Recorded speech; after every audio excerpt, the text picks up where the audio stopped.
ఇప్పుడు లైవ్ చూద్దాం.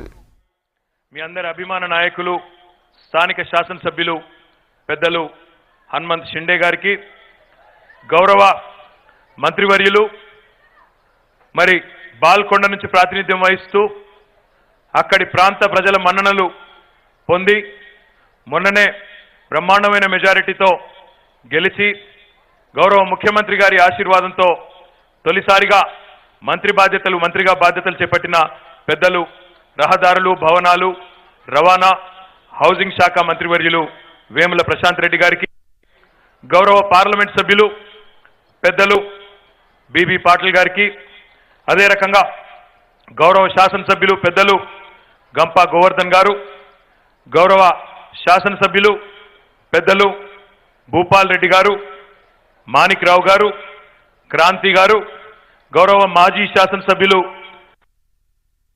రెడ్డి గారు, అదే రకంగా మరి ఈరోజు గౌరవ శాసన మండలి సభ్యులు ఫరీదుద్దీన్ గారు, గౌరవనీయులు పల్లా రాజేశ్వర్ రెడ్డి గారు, నిన్ననే ఇప్పుడు మరి తాజా కొత్తగా నిన్ననే శాసనసభ్యుడిగా ఎంపికైన గౌరవనీయులు సేరి సుభాష్ రెడ్డి గారు, ఈ నియోజకవర్గ ముద్దుబిడ్డ మరొక శాసన మండలి సభ్యులు అన్న రాజేశ్వర్ గారు,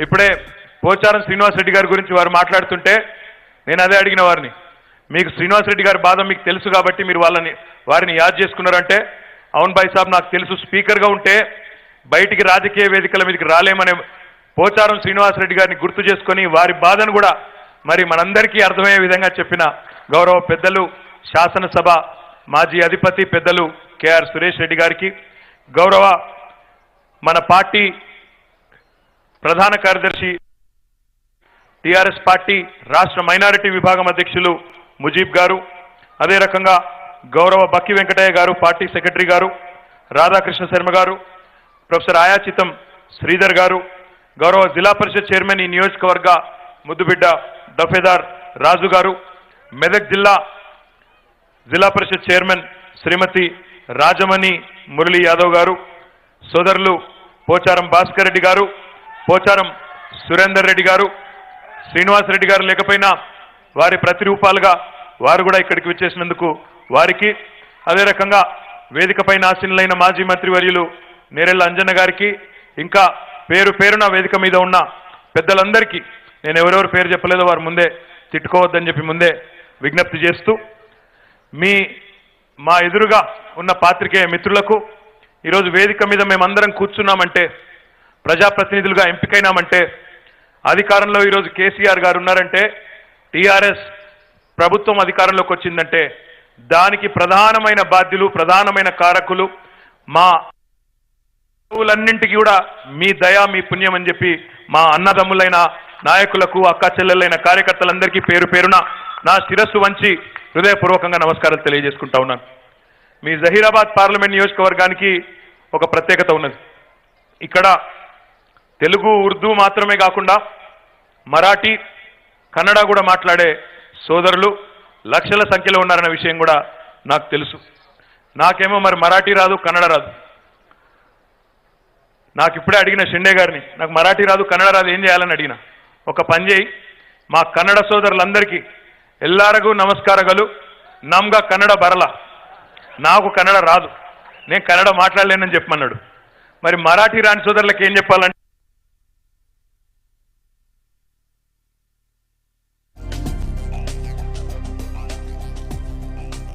నాకు వచ్చింది తెలుగు, కొంత ఉర్దూ, కొంత ఇంగ్లీష్ వస్తుంది తప్ప వేరేది రాదని చెప్పి ముందే షిండే గారు చెప్పడం జరిగింది. కాబట్టి నేను లాగా మరాఠీ మాట్లాడలేను, మా షిండే గారు లాగా, మా భూపాలన్న లాగా, మా శివన్న లాగా, అందరిలాగా నేను మరి కన్నడ కూడా మాట్లాడలేననే మాట కూడా నేను మీకు విజ్ఞప్తి చేస్తా ఉన్నా. కానీ మరాఠీ అంటే గుర్తొచ్చింది. ఈ మధ్యనే పక్కనే ఉన్న జిల్లా ఆదిలాబాద్ జిల్లా, ఇప్పుడు కొత్తగా నిర్మల్ జిల్లాలో ముదోల్ తాలూకా మీ అందరికీ కూడా తెలుసు. అక్కడ మన టీఆర్ఎస్ ఎమ్మెల్యే గారు గౌరవనీయులు విఠల్ రెడ్డి గారు ప్రాతినిధ్యం వహిస్తూ ఉన్నారు. ఒక ఆశ్చర్యకరమైన సన్నివేశాన్ని మనం ఒక సంవత్సరమో 6 నెలల కిందటనో, చాలా ఆశ్చర్యం, దేశం మొత్తంలోనే ఒక అరుదైన సందర్భాన్ని ఒక 6 నెలల కింద మేము చూడడం జరిగింది. ముదోల్ తాలూకాను అంటుకొని అటువైపు మహారాష్ట్రలో ఉండే ప్రాంతం ఉన్నది. ఆ మహారాష్ట్రలో ఉండే శాసనసభ నియోజకవర్గం పేరు నాకు గుర్తులేదు, కానీ పక్కన శివసేన ఎమ్మెల్యే గారు ఉంటారు అవతల గట్టుకు. ఆ శివసేన ఎమ్మెల్యే గారు అంటే వాళ్ళు అక్కడ అధికారంలో కూడా ఉన్నారు. మహారాష్ట్రలో శివసేన బీజేపీ కలిసి నడుపుతా ఉన్నాయి. ఆ శివసేన ఎమ్మెల్యే గారు ప్రాతినిధ్యం వహిస్తున్న ఆ నియోజకవర్గానికి సంబంధించిన 40 గ్రామాల సర్పంచులు ఏకగ్రీవ తీర్మానం చేసినారు.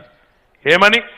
మేము మహారాష్ట్రలో ఉండం, మాకు మహారాష్ట్రలో రైతు బంధు లేదు, రైతు బీమా లేదు, కళ్యాణ లక్ష్మి లేదు, షాదీ ముబారక్ లేదు, ఆసరా పెన్షన్లు లేవు, రోడ్లు చక్కగా లేవు, కేసీఆర్ కిట్లు లేవు, మమ్మలను తెలంగాణలో కలుపుకోండి అని చెప్పి 40 గ్రామాల సర్పంచులు, 40 గ్రామాల గ్రామ పంచాయతీలు మహారాష్ట్ర రాష్ట్రానికి సంబంధించిన వాళ్ళు ముదోళ్ళలో కలుపమని చెప్పి వారు. ఈ మాట ఎందుకంటా ఉన్నా అంటే ఈరోజు కేసీఆర్ గారి నాయకత్వం, కేసీఆర్ గారి ఆలోచన ఈ దేశం మొత్తానికే ఆచరణగా మారిన మాట వాస్తవం అనే మాట ఈ సందర్భంగా నేను మీకు విజ్ఞప్తి చేస్తా.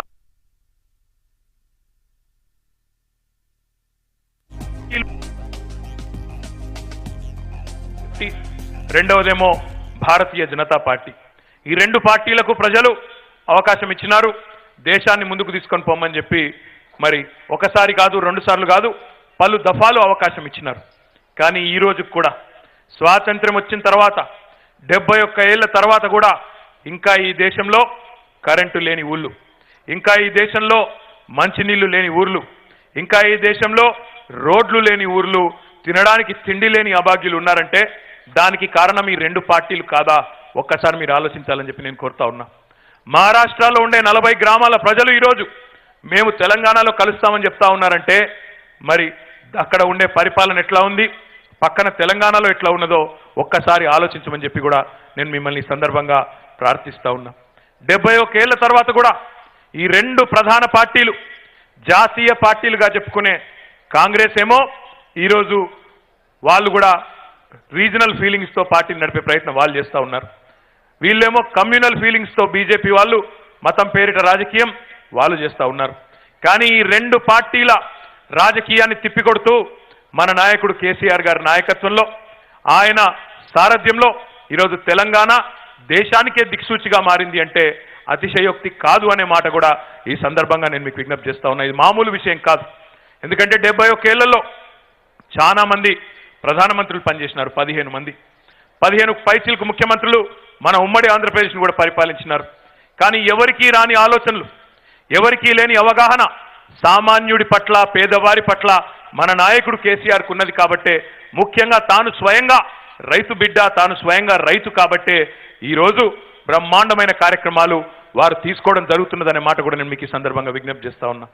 ఇంకొక మాట కూడా మీకు ఈ సందర్భంగా నేను చెప్పాలి. ఇప్పుడే నేను పెద్దలు సురేష్ రెడ్డి గారితో చెప్తా ఉంటే, కేసీఆర్ గారి పూర్వీకులు కూడా మీ పార్లమెంటు నియోజకవర్గానికి సంబంధించిన వారే అనే మాట కూడా ఈ సందర్భంగా నేను మీకు చెప్తా ఉన్నా. ఎప్పుడు మిత్రులు గొంప గోవర్ధన్ గారికి తెలిసింది, కామారెడ్డి నియోజకవర్గంలో దోమకొండ అనే మండలం ఉన్నది. ఆ దోమకొండ మండలంలో పోసాన్పల్లి అనే ఒక ఊరు, ఆనాడు ఎప్పుడైతే మీ నిజాం సాగర్ ప్రాజెక్ట్ ఇక్కడనే పక్కనే నిజాం నవాబు కట్టినాడో, నిజాం నవాబు ఈ నిజాం సాగర్ తర్వాత పక్కనే ఉన్న అక్కడ అప్పర్ మానేరు ప్రాజెక్టు మీద అప్పర్ మానేరు ప్రాజెక్టు కట్టడానికి శంకుస్థాపన చేయడం జరిగింది. ఆ అప్పర్ మానేరు ప్రాజెక్టులో 1930-40 ఆ సంవత్సరాల ప్రాంతంలో, ఆ దశకంలో ఆ ఊరు మునిగిపోయింది. పోసాన్పల్లి అనే ఊరు.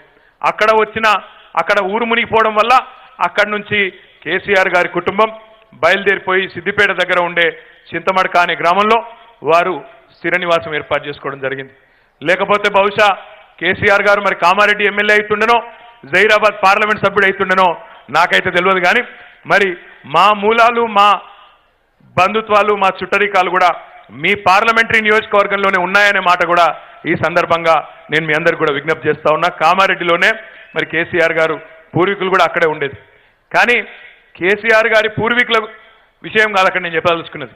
నేను చెప్పదలుచుకున్నది ఏమంటే, ఒక ప్రాజెక్టు కట్టేటప్పుడు అక్కడ ఉండే నిర్వాసితులు, భూములు కోల్పోయేటోళ్ళు ఎంత బాధపడతారో కేసీఆర్ గారికి స్వయంగా తెలుసు. బహుశా ఈ రాష్ట్రంలో, పోయిన ఆంధ్రప్రదేశ్ రాష్ట్రంలో ఏ ముఖ్యమంత్రి గారివి కూడా సొంత భూములు మాత్రం ఏ ప్రాజెక్టులో కూడా పోయి ఉండవు. కేసీఆర్ గారి తండ్రి గారి భూమి, తల్లి గారి భూమి అప్పర్ మానేరులో పోయింది. మా అమ్మగారు కేసీఆర్ గారి సతీమణి వారి ఊరు మొత్తం కొదురుపాక అనే ఊరు మిడ్ మానేరులో మునిగిపోయింది. అంటే ప్రాజెక్టుల నిర్వాసితులు వాళ్ళ బాధలు అన్నీ తెలిసిన వ్యక్తి కాబట్టే ఈరోజు కేసీఆర్ గారు రాష్ట్ర వ్యాప్తంగా అటు కాళేశ్వరం కట్టినా, కాళేశ్వరం ద్వారా నిజాం సాగర్కు పూర్వ వైభవం తెచ్చి నిజాం సాగర్ ఆయకట్టు కింద ఉండే చెరుకు రైతులు కావచ్చు, ఇతర వరి పండించే రైతులు కావచ్చు, పత్తి పండించే రైతులు కావచ్చు, మీరందరూ సంతోషంగా ఉండాలన్న ఉద్దేశంతోనే గోదావరి జలాలను మళ్ళీ నిజామాబాద్ జిల్లాకు నిజాం సాగర్ ప్రాజెక్టుకు, అటు సింగూరు ప్రాజెక్టుకు పూర్వ వైభవం తెచ్చే విధంగా అద్భుతంగా జలంతో 300 రోజులు కలకలలాడుతూ ఉండే విధంగా అద్భుతమైన రూపకల్పన చేయడం జరిగిందనే మాట ఈ సందర్భంగా నేను మీకు విజ్ఞప్తి చేస్తా ఉన్నా. ఒక్క మాట దయచేసి మీరు ఆలోచించాలని చెప్పి నేను కోరుతా ఉన్నా. గోదావరి జలాలు మహారాష్ట్ర నుంచి బయలుదేరి కిందికి తెలంగాణ నడుచుకుంటూ కిందికి ఆంధ్ర మీదుగా సముద్రంలో దశాబ్దాలుగా కలుస్తున్న విషయం ఎంతో మంది ముఖ్యమంత్రులు గతంలో ఉండే ఎన్నో ప్రభుత్వాల సాక్షిగా జరుగుతానే వస్తూ ఉన్నది. కానీ ఎన్నడన్నా తెలంగాణ ప్రాంతంలో ఉండే ఇక్కడి రైతులు, ముఖ్యంగా మా కామారెడ్డి, ఎల్లారెడ్డి నియోజకవర్గాలైతే దుర్భిక్ష ప్రాంతాలు, వేరే ఏ సోర్స్ కూడా లేదు, పొరపాటున కూడా అక్కడ వేరే ఏ ప్రాజెక్టు కూడా లేదు, ఏ ప్రాజెక్ట్ కింద ఆయకట్టు కూడా లేని పరిస్థితి, చెరువులు బోర్వెల్లు తప్ప వేరేది లేని పరిస్థితి. అట్లాంటి ప్రాంతాల గురించి కూడా ఆలోచించి మొట్టమొదటిసారిగా గోదావరి జలాలను కూడా తీసుకొని వచ్చి బ్రహ్మాండంగా తెలంగాణ ఆనాడెప్పుడో నిజామాబాద్ జైల్లో మహాకవి దాశరథి గారు రాసినారంట బొగ్గుతోని గోడ మీద, నా తెలంగాణ కోటి రతనాల వీణ అని చెప్పి ఆయన రాసినాడంట.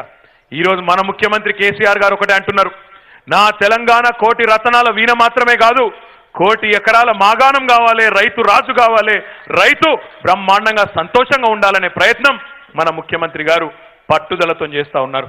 అందుకే ఎవరు ఊహించని విధంగా ఆనాడు అప్పుడున్న కాంగ్రెస్ ముఖ్యమంత్రులు భయపెట్టే ప్రయత్నం చేసినా తెలంగాణ ఏర్పడితే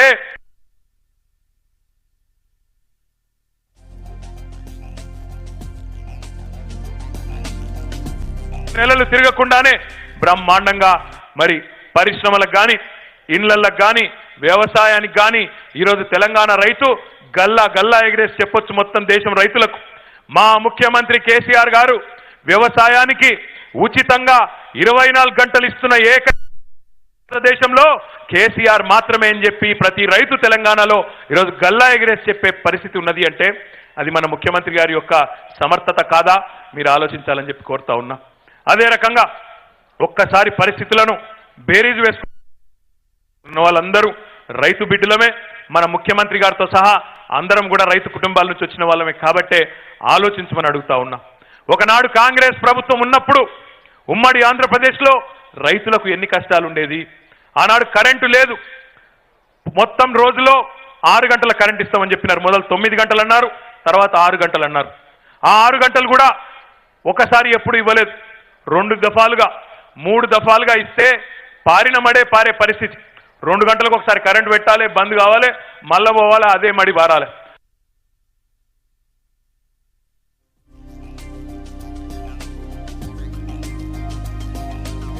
కరెంటు కోసం కావలగాసి తందుకు పోయి బాయికాడికి పోయి కరెంటు షాక్ కొట్టి చచ్చిపోయిన వాళ్ళు కొంతమంది, పాములు కొట్టి చచ్చిపోయిన వాళ్ళు కొంతమంది, ఆ కరెంటు మోటార్లు పేలిపోతుంటే, కరెంటు మోటార్లు కాలిపోతుంటే, ట్రాన్స్ఫార్మర్లు పేలిపోతుంటే విద్యుత్ అధికారుల చుట్టూ తిరిగి తిరిగి చివరికి కరెంటు లేక సబ్ స్టేషన్ల ముంగడ ధర్నా చేసి కుర్చీలు వలగొట్టి సబ్ స్టేషన్లలోనే అధికారులను లోపలేసి తలుపులు పెట్టి ఇగో మా ప్రెస్ అన్నలందరూ ఇక్కడనే ఉన్నారు.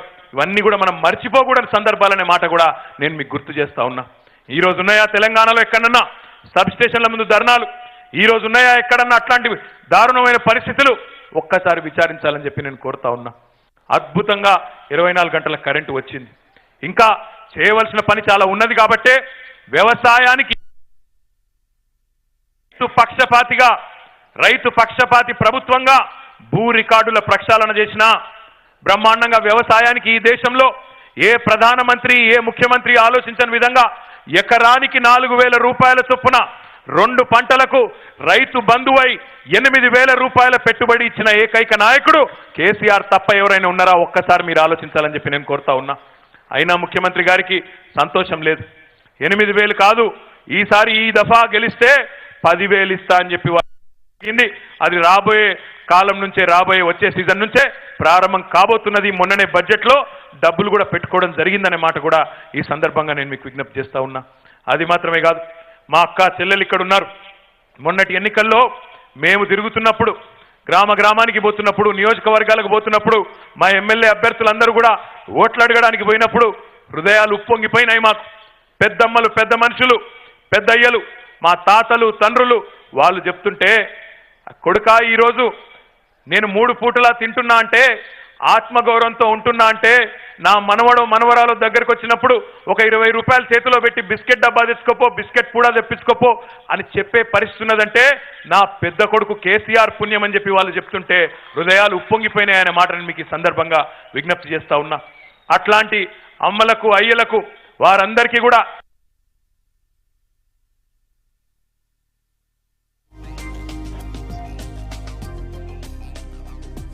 తున్నదనే మాట, ఇచ్చిన ప్రతి మాట నిలబెట్టుకుంటామనే మాట కూడా ఈ సందర్భంగా విజ్ఞప్తి చేస్తా ఉన్నా.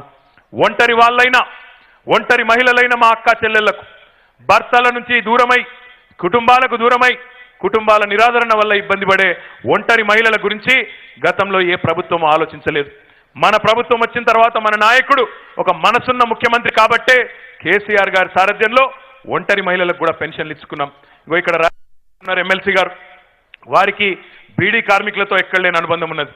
బీడీ టేకేదారులు కానీ, కార్మికులు కానీ, బీడీ కార్మికురాళ్ళు బాగా ఉండే మా నిజామాబాద్ జిల్లాలో, మరి మన నిజామాబాద్ జిల్లాలో ఎవరన్నా ఎన్నడన్నా వాళ్ళ గురించి పట్టించుకున్నారా ఏ ప్రభుత్వం అన్నా? మీరు ఆలోచించండి అని చెప్పి నేను కోరుతున్నాను.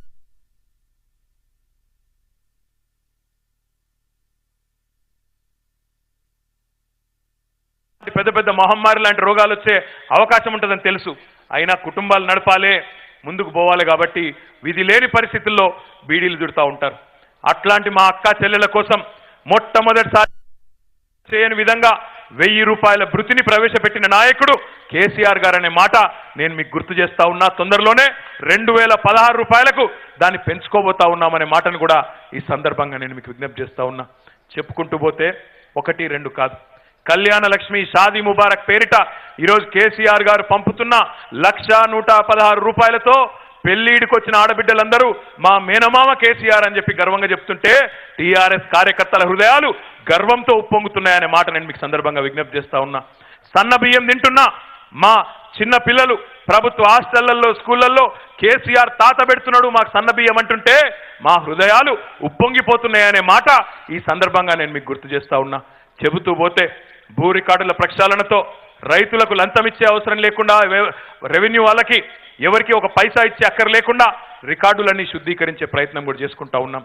సాగునీటి ప్రాజెక్టులతో అద్భుతంగా తెలంగాణను 1 కోటి ఎకరాల మాగాణం చేసుకునే ప్రయత్నం చేస్తూ ఉన్నాం. అయితే మొన్ననే జరిగిన ఎన్నికల్లో మీరు అద్భుతమైన తీర్పునిచ్చినారు. తెలంగాణ వ్యాప్తంగా ఉండే 119 స్థానాల్లో 50% ఓట్లు, 75% సీట్లు కేసీఆర్ గారికి, టీఆర్ఎస్ కు కట్టబెట్టి అఖండమైన మెజారిటీతో కేసీఆర్ గారు అయితేనే తెలంగాణను బంగారు తెలంగాణ చేయగలుగుతాడు, ఆయనతోనైతేనే ఇది సాధ్యమవుతుందని చెప్పి మీరు బ్రహ్మాండంగా ఒక తీర్పును టీఆర్ఎస్ కార్యకర్తల దయతో, మీ ఆశీర్వాదంతో అందరం కూడా గెలిచినాం, ఈ వేదిక మీద కూర్చున్నాం. కానీ అసెంబ్లీ ఎన్నికలు అయిపోయినాయి, పార్లమెంట్ ఎన్నికలు వచ్చినాయి. అసెంబ్లీ ఎన్నికలకు ముందు తొడగొట్టిన కాంగ్రెస్ నాయకులు మేము కేసీఆర్ ఎట్లా గెలుస్తాడో చూస్తామని చెప్పి విచిత్రమైన పొత్తులు పెట్టుకున్న కాంగ్రెస్ నాయకులు మళ్ళీ సవాళ్లు విసురుతా ఉన్నారు. ఇప్పుడు కొత్తగా మీరు చూస్తూ ఉన్నారు, వాళ్ళు కొత్త మాటలు మాట్లాడుతున్నారు. ఈ ఎన్నికల కేసీఆర్కి ఏం సంబంధం? కేసీఆర్ గారు మొన్ననే గెలిచిండు, ముఖ్యమంత్రి అయ్యిండు, ఎంపీ ఎన్నికలతో కేసీఆర్కి ఏం సంబంధం అని చెప్పి విచిత్రమైన మాటలు మన నాయకులు, అటు కాంగ్రెస్ నాయకులు, ఇటు బీజేపీ నాయకులు మాట్లాడుతూ ఉన్నారు. జాగ్రత్తగా ఈ విషయాన్ని ప్రజలకు చెప్పవలసిన బాధ్యత మన మీద ఉన్నదనే విషయాన్ని నేను మీకు విజ్ఞప్తి చేస్తా ఉన్నా. ఈ ఎన్నికలు తెలంగాణకు అత్యంత కీలకం. ఎందుకు కీలకం అంటే, ఇప్పుడే మిత్రులు ప్రశాంత్ రెడ్డి గారు ఒక మాట చెప్పినారు. పక్కనే ఉన్న ఆంధ్రప్రదేశ్ రాష్ట్రంలో ఈరోజు పోలవరం అనే ఒక ప్రాజెక్టు గోదావరి నది మీద కడతా ఉన్నారు. ఆ ప్రాజెక్టుకు కేంద్ర ప్రభుత్వం, నరేంద్ర మోడీ గారి ప్రభుత్వం జాతీయ హోదానిచ్చింది. జాతీయ హోదా అంటే ఏంది? ₹1 ఖర్చు అయితే ఆ ప్రాజెక్టులో 90 పైసలు ఢిల్లీ నుంచి వస్తాయి. మనం ఏమడిగినాం ప్రధానమంత్రి గారిని? ఆయన గజ్వేల్కి వచ్చినాడు, ముఖ్యమంత్రి గారి నియోజకవర్గానికి మెదక్ జిల్లాలో గజ్వేల్కు రావడం జరిగింది ప్రధానమంత్రి గారు. ఇట్లనే మీటింగ్ అయింది, పెద్ద మీటింగ్. లక్షల మంది సమక్షంలో మన ముఖ్యమంత్రి గారు కేసీఆర్ గారు ప్రధానమంత్రి నరేంద్ర మోడీ గారిని ఒక మాట అడిగినారు. అయ్యా ప్రధానమంత్రి గారు, తెలంగాణ ఉద్యమం జరిగిందే నీళ్ల కోసం, మా రైతుల కన్నీళ్లను చూడడం కోసమే తెలంగాణను సాధించుకున్నాం. మీరు పక్క రాష్ట్రమైన ఆంధ్రప్రదేశ్కు పోలవరానికి జాతీయ, ఇందులో మా భూములు కూడా మునిగిపోతున్నా సరే ఓర్చుకున్నాం. బాధ అయినా ఖమ్మం జిల్లాలో నష్టం జరుగుతున్నా ఓర్చుకున్నాం. మా గిరిజనులు మునుగుతున్నా బాధపడ్డాం, కానీ సరే రైతులకు న్యాయం జరుగుతుందని చెప్పి ఓర్చుకున్నాం. అట్లాంటి పరిస్థితుల్లో మీరు పక్క రాష్ట్రానికి జాతీయ హోదా ఇచ్చినారు, పోలవరానికి మాకేం అభ్యంతరం లేదు, వారికి మంచి చేయండి. కానీ తెలంగాణ రైతాంగం ఆవురావురుమని చూస్తున్నది. తెలంగాణ వస్తే మా పొలాలకు, పంట పొలాలకు నీళ్ళు వస్తాయని చూస్తున్నది. అందుకే 80,000 కోట్ల రూపాయలతో కాళేశ్వరం ప్రాజెక్టు చేపట్టినాం. మరి మా ప్రాజెక్టుకు కూడా, మా కాళేశ్వరం ప్రాజెక్టుకు కూడా, మా కామారెడ్డికి, మా ఎల్లారెడ్డికి, మా నారాయణ్ ఖేడ్కు, మా జహీరాబాద్కు, ఈ ప్రాంతం మొత్తానికి కూడా అదే రకంగా నిజాం సాగర్ నింపి ఎస్ఆర్ఎస్పికి పూర్వ వైభవం తెచ్చే కాళేశ్వరం ప్రాజెక్టుకు కూడా జాతీయ హోదా ఇవ్వండి, మాకు కూడా సహకరించండి అని చెప్పి విజ్ఞప్తి చేస్తే ముసిముసి నవ్విండు. దండలు తీసుకున్నాడు, దండలేస్తే అవతల పడ్డాడు తప్ప ఇప్పటి వరకు చడి లేదు, చప్పుడు లేదు, ఒక్క మాట లేదు. అదే రకంగా మీరు చూస్తూ ఉన్నారు, భారతదేశం మొత్తం ఈరోజు కేసీఆర్ గారి పథకాలను చూసి అబ్బురపడతా ఉన్నది. కేంద్ర ప్రభుత్వంలో నీతి ఆయోగ్ అనే ఒక సంస్థ ఉంటుంది. ఈ నీతి ఆయోగ్ అనే సంస్థ భారతదేశంలో ఎక్కడెక్కడ ఆదర్శవంతమైన విధానాలుంటే ఆ విధానాలను చూసి కేంద్ర ప్రభుత్వానికి, ఇతర రాష్ట్రాలకు కూడా చెప్తుంది, మంచిగా జరుగుతున్నాయి మీరు కూడా చేయండి అని చెప్పి చెప్తుంది. ఆ నీతి ఆయోగ్ అనే సంస్థ వచ్చింది మన దగ్గరికి, వచ్చి ఇంటింటికి నల్లా నీళ్ళు ఇచ్చే మిషన్ భగీరథ కార్యక్రమాన్ని అధ్యయనం చేసింది, చదివింది, మొత్తం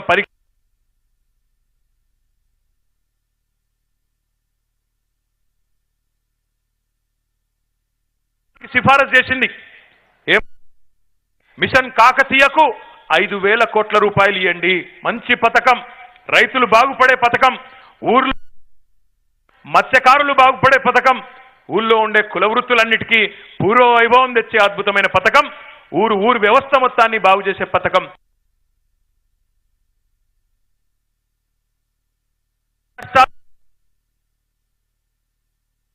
నడిచే అవస్థ లేకుండా ఇంటింటికి నల్లబెట్టి నీళ్ళు ఇచ్చే పథకం, దానికి ఒక 19,000 కోట్లు, అంటే రెండింటికి కలిపి 24,000 కోట్లు ఇవ్వండి అని 3 ఏళ్ల కిందటనే ఉత్తరం రాసి సిఫారసు చేసింది నరేంద్ర మోడీ గారి ప్రభుత్వం. 24,000 కోట్లు ఇవ్వమని నీతి ఆయోగ్ వాళ్ళ సంస్థనే సిఫారసు చేస్తే నరేంద్ర మోడీ గారి ప్రభుత్వం మనకిచ్చిందెంత? 24 పైసలు కూడా ఇయ్యలేదనే మాట ఈ సందర్భంగా నేను మీకు విజ్ఞప్తి చేస్తా ఉన్నా. అందుకే ఆలోచించవలసిన అవసరం ఉంది. 16 మంది పార్లమెంట్ సభ్యులు టీఆర్ఎస్ వాళ్ళు రేపు ఢిల్లీలో ఉంటే అప్పుడు జాతీయ హోదా మన కాళేశ్వరానికి తన్నుకుంటూ రాదా తెలంగాణకు? ఒక్కసారి మీరు ఆలోచించాలని చెప్పి నేను కోరుతా ఉన్నా. రేపు ఢిల్లీ జుట్టు మన చేతుల్లో ఉంటే మనకు నీతి ఆయోగ్ సిఫారసు చేసినా చేయకపోయినా హైదరాబాద్కు వచ్చి, ఇక్కడికే వచ్చి దండం పెట్టి దేవుడా అని 24,000 కోట్లు కాదు 48,000 కోట్లు ఇచ్చిపోయే పరిస్థితి ఉంటుందా ఉండదా మీరు ఆలోచించాలి. ఎట్లున్నది ఢిల్లీ ఈరోజు? బడితున్నోడిదే బర్రె, ఎవరి దగ్గర బడితుంటే ఎవరి దగ్గర కట్టి ఉంటే ఆయననే బర్రెని మలుపుకొని పోతున్నాడు. ఢిల్లీలో కేంద్రంలో రైల్వే మంత్రిగా మమతా బెనర్జీ గారు ఉంటే రైలు ఎక్కడికి పోతుంది? పశ్చిమ బెంగాల్కు పోతుంది. కేంద్రంలో రైల్వే మంత్రిగా లాలూ ప్రసాద్ యాదవ్ గారు ఉంటే రైలు ఎక్కడికి పోతుంది? బీహార్కు పోతుంది. అవసరమైతే లాలూ ప్రసాద్ యాదవ్ గారి అత్తగారింటి దాకా పోతుంది రైలు, కానీ తెలంగాణకు రాదు. నరేంద్ర మోడీ గారు ప్రధానమంత్రిగా ఉంటే రైలు ఎక్కడికి పోయింది? బుల్లెట్ రైలు ఢిల్లీ నుంచి ముంబైకి పోయింది, మధ్యలో మొత్తం గుజరాత్ మీదకి వెళ్ళిపోయింది, కానీ తెలంగాణ దిక్కు రాదు, జహీరాబాద్ దిక్కు రాదు, హైదరాబాద్ దిక్కు రాదు. అందుకే ఆలోచించాలి. ఈరోజు దేశంలో పరిస్థితి ఎట్లున్నదంటే, మోడీ గారిని 2014లో దేశ ప్రజలు ఈయనేదో చాలా గొప్పగా చేస్తాడు, బ్రహ్మాండంగా చేస్తాడు జరిగింది. మొత్తం మెజారిటీ ఇచ్చినారు అన్నాడు. 280 పైచిలకు స్థానాల్లో నరేంద్ర మోడీ గారి భారతీయ జనతా పార్టీని గెలిపి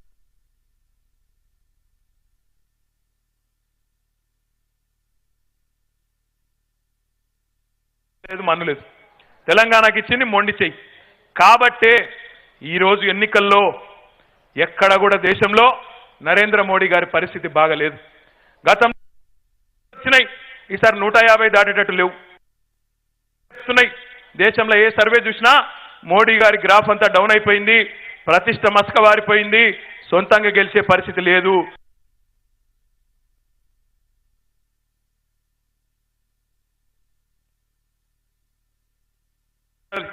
వాళ్ళు గతంలో 44 సీట్లు వచ్చినాయి వాళ్లకు, ఈసారి 100నో 110 సీట్లు వచ్చేటట్టున్నాయి తప్ప అంతకంటే ఎక్కువ వాళ్ళకు కూడా వచ్చేటట్లు. అవసరమైతే పాము ముంగిస లాంటి బీజేపీ కాంగ్రెస్ ఒకటైనా ఇద్దరు కలిసి కూడా ప్రభుత్వాన్ని ఏర్పాటు చేసే పరిస్థితి రేపు లేదు అనే మాట చెప్పేందుకే ఈ మాట నేను మీకు విజ్ఞప్తి.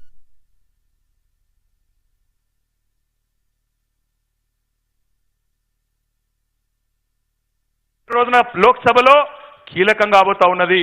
మరి ఢిల్లీ జుట్టు మన చేతుల్లో ఉండాలంటే ఢిల్లీని యాచించి కాదు శాసించి మనకు రావాల్సిన హక్కులు సాధించుకోవాలంటే 5 ఏళ్లలో 1,50,000 కోట్ల రూపాయలు తెచ్చుకోవాలి. తెలంగాణ కంటే ఖచ్చితంగా కీలెరిగి వాత పెట్టాలి, అదను చూసి దెబ్బగొట్టాలి. తెలంగాణ సత్తాను, తెలంగాణ ప్రజల రాజకీయ చైతన్యాన్ని, తెలంగాణ ప్రజల పౌరుషాన్ని ఢిల్లీకి చూపెట్టవలసిన అవసరం ఎంతైనా ఉన్నదనే మాట నేను మీకు ఈ సందర్భంగా గుర్తు చేస్తా ఉన్నా. నిన్న మొన్న బీజేపీ నాయకులు అంటున్నారు, ఏం చేస్తారా మీరు 16 మంది గెలిచిండ్రనుకో ఏం చేస్తారు మీరు అన్నాడు. నేను వాళ్ళకి చెప్తా ఉన్నా, అయ్యా మా నాయకుడు మామూలు నాయకుడు కాదు కేసీఆర్ గారు, మా నాయకుడు మునగాడు. ఇద్దరు ఎంపీలతో తెలంగాణ తెచ్చిన మునగాడు మా నాయకుడు కేసీఆర్ గారు. 16 మందితో ఢిల్లీ మెడలు వంచే సత్తా ఉన్న నాయకుడు మా కేసీఆర్ గారు అనే మాట మీకు ఈ సందర్భంగా గుర్తు చేస్తా ఉన్నా. సమయం చూసి సందర్భం చూసి కీలెరిగి వాత పెట్టడంలో తెలంగాణ ప్రజలు సిద్ధహస్తులు. చాలా మంది ఎగిరెగిరి పడ్డోళ్లకు, బాగా నీలిగినోళ్లకు అదను చూసి బుద్ధి చెప్పినారు.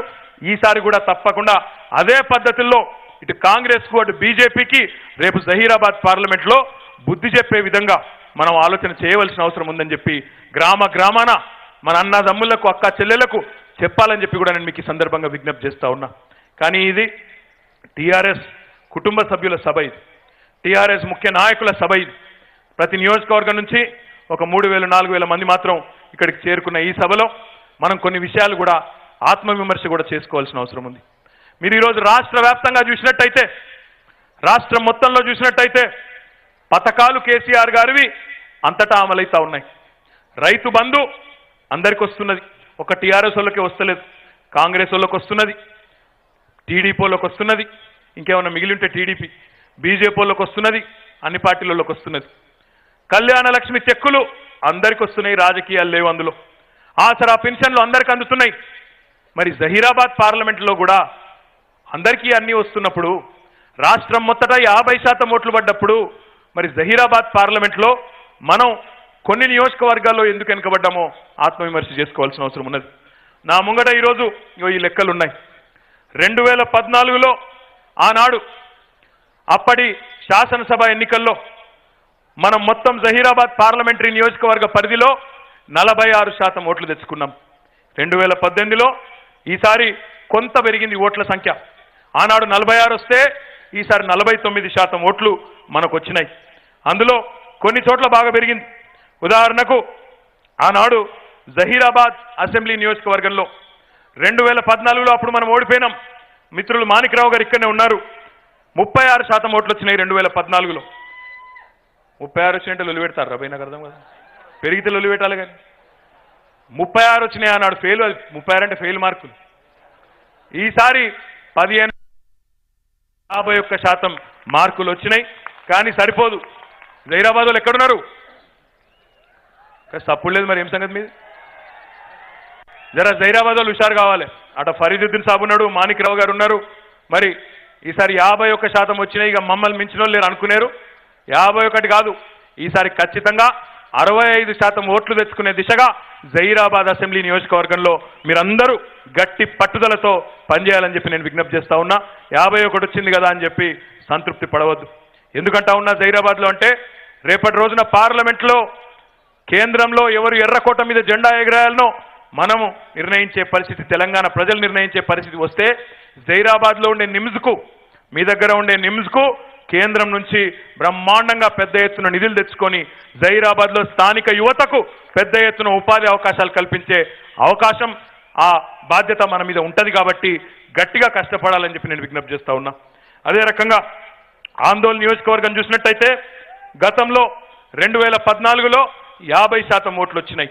ఈసారి క్రాంతి గారి నాయకత్వంలో 53% ఓట్లు వచ్చినాయి. చాలా సంతోషం, బ్రహ్మాండం గెలిపించినారు. కానీ 3% పెరిగింది. మీరు కూడా జై అంటే లాభం లేదు. 3 కాదు 65కు రావాలి. మీరు కూడా 50 నుంచి 53కు వచ్చినారు. 65% తగ్గకుండా దయచేసి బూతుల వారీగా టార్గెట్లు నిర్ణయించి ఏ ఊరోళ్ళు ఆ ఊరిలోనే టార్గెట్ పెట్టుకొని మొన్న ఎక్కడెక్కడైతే ఏ బూతులలోనైతే మనకు మెజారిటీ రాలేదో అక్కడ ఎమ్మెల్యే గారు దయచేసి తప్పకుండా ప్రత్యేకమైన శ్రద్ధ పెట్టి ఆ బూతుల్లోనే మన నాయకులను, ముఖ్య నాయకులను కూర్చోబెట్టి అక్కడే టార్గెటెడ్గా క్యాంపెయిన్ చేసినట్టయితే బ్రహ్మాండమైన అవకాశాలు ఉంటాయనే మాట కూడా నేను మీకు ఈ సందర్భంగా విజ్ఞప్తి చేస్తా ఉన్నా. ఇక మన బాన్స్వాడ శాసనసభ్యులు ప్రస్తుతం మా అందరికీ కూడా స్పీకర్గా గౌరవనీయులు వ్యవసాయానికి మరి రెండో హరిత విప్లవానికి కేసీఆర్ బీజం వేసిన పెద్దలు పోచారం శ్రీనివాసరెడ్డి గారు ఈరోజు మన మధ్యలో లేరు. వారు హైదరాబాద్లో ఉన్నారు. కానీ వారి మనసంతా ఇక్కడనే ఉన్నదనే మాట నాకు తెలుసు. టీవీలో వారు చూస్తుంటారని కూడా నాకు తెలుసు. వాళ్ళు బాన్స్వాడనే ఉన్నారా? స్పీకర్ గారి మనసు మొత్తం ఇక్కడనే ఉంటుంది. ఎందుకంటే ఆయన పాపం రోజు తెల్లారు లేస్తే బాన్స్వాడ హైదరాబాద్ ఆ స్కార్పియో ఎట్లా నడుస్తుందో, ఆ టైర్లు ఎట్లా అరిగిపోతలేవో తెలియదు. కానీ అటు ఇటు తిరుగుతూనే ఉంటాడు ఆ పెద్ద మనిషి. వారి నాయకత్వంలో మరి మనం గతంలో 2014లో 52% ఓట్లు వస్తే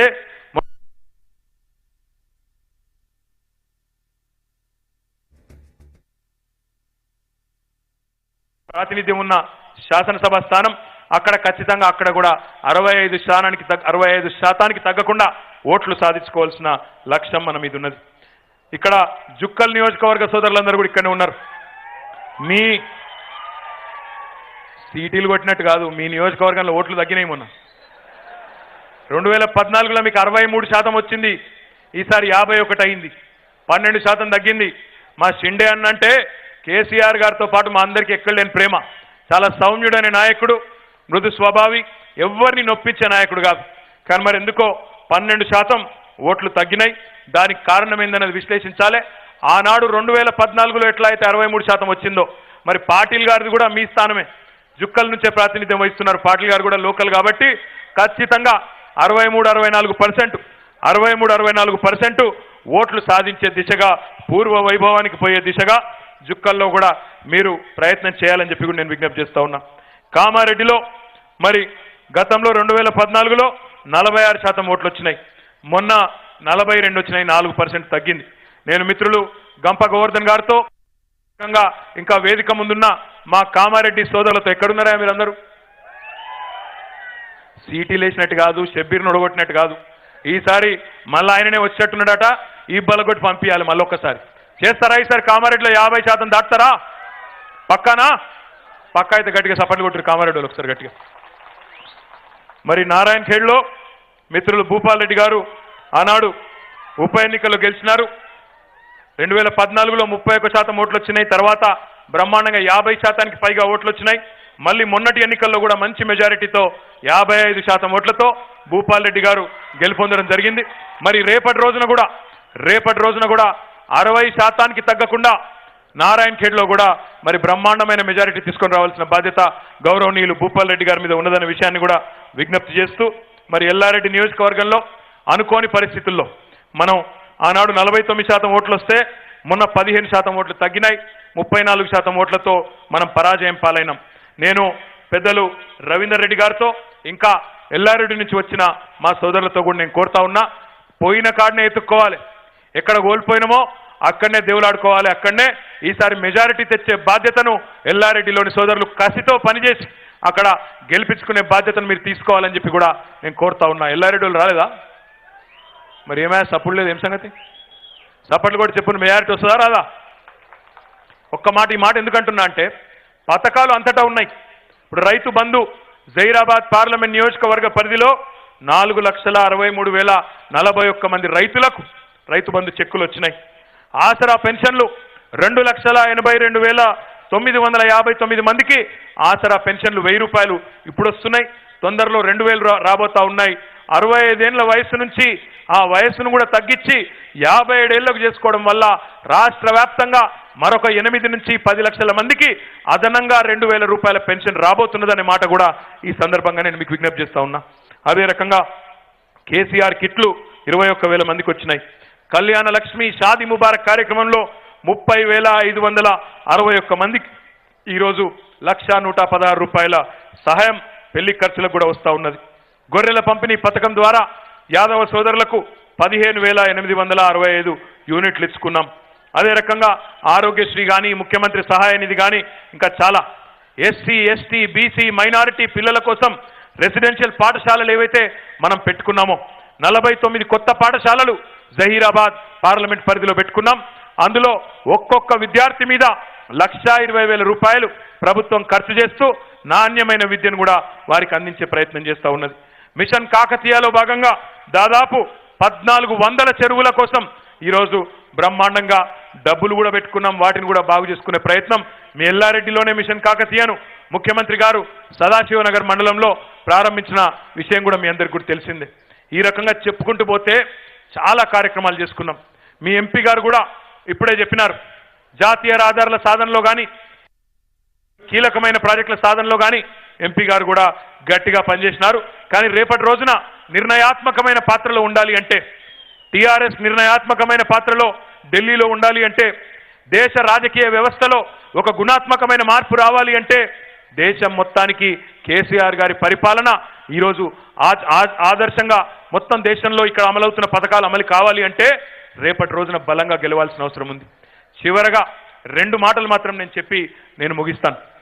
ఒకటి, ఇక్కడ వచ్చిన వాళ్ళందరూ ముఖ్య నాయకులు, కార్యకర్తలు, మీ అందరితో నేను ఒకటే ప్రార్థిస్తా ఉన్నా, దయచేసి మన పార్టీలో కానీ ఎన్నికల సందర్భంగా ఏ నియోజకవర్గంలో కానీ ఒక అలవాటు ఉంటుంది. నేను చాలా పెద్ద నాయకుడిని, రాష్ట్ర కార్పొరేషన్ చైర్మన్ను, నేను జిల్లా పరిషత్ చైర్మన్ను, నేను జెడ్పీటీసీని, నేను ఎంపీపీని, నేను రాష్ట్రంలో కార్పొరేషన్ డైరెక్టర్ను, నేను రాష్ట్రం అంతా తిరుగుతా అంటారు కొంతమంది నాయకులు. అట్లా ఎక్కడి నాయకుడు అక్కడనే, ఎక్కడి బూత్లో వాళ్ళు అక్కడనే ఉండి, ఏ ఊరోళ్ళు ఆ ఊళ్ళోనే ఉండి ఆ బూత్లో ముందుగా మెజారిటీ తీసుకొని రావాలి, ఆ గ్రామంలో ముందుగా మెజారిటీ తీసుకొని రావాలి. కింద ఇల్లు బాగా లేకపోతే ఇంట గెలిచి రచ్చ గెలవాలంటారు. ఇల్లు బాగలేక సొంతూరులో మెజారిటీ రాక నేను రాష్ట్ర నాయకుని పోజులు కొడితే నడవదు. ఖచ్చితంగా ఎక్కడోళ్ళు అక్కడ ఉండాలి, ఎక్కడోళ్ళు అక్కడనే కష్టపడాలి.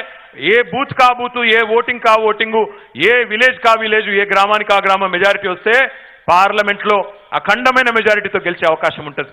రెండవది, చాలా సందర్భాల్లో ఏమైందంటే మేము ప్రచారం చేస్తుంటాం, ఊళ్ళల్లో డోర్ టు డోర్ తిరుగుతుంటాం.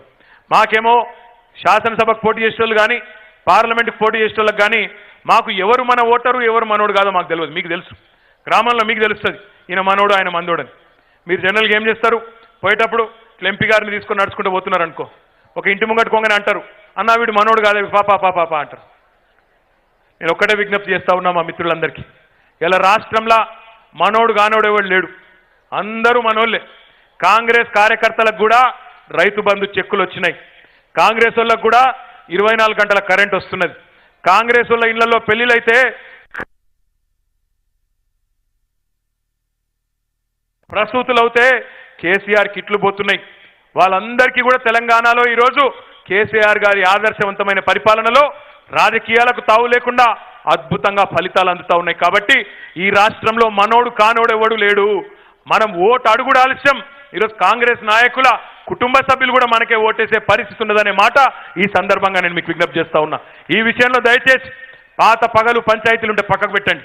మొన్ననే పంచాయతీ ఎన్నికల్లో మేము కొట్లాడుకున్నాం, ఆయన ఒక దిక్కు నిలబడ్డాడు, నేను ఒక దిక్కు నిలబడ్డా, ఇప్పుడు మళ్ళీ ఆయనతో నేనెట్లా కలిసి పనిచేస్తా అనే పద్ధతి వద్దు. ఎందుకంటే ఇది పార్టీ మన నాయకుడు కేసీఆర్ గారికి రేపట్లో ఢిల్లీలో ఒక పలుకుబడి ఉండాలంటే, మన పార్టీకి రేపటి రోజున ఢిల్లీలో ఒక నిర్ణయాత్మకమైన పాత్ర ఉండాలంటే ఒక్కొక్కరం కూడా భేషజాలు పక్కకు పెట్టి, మన పంచాయతీలు పక్కకు పెట్టి, మన మధ్యన ఉండే చిన్న చిన్న అవగాహన లోపాలు పక్కకు పెట్టి సమన్వయంతో కలిసి కట్ట ఒక కుటుంబంగా పనిచేయాల్సిన పరిస్థితి తప్ప వేరే రకమైన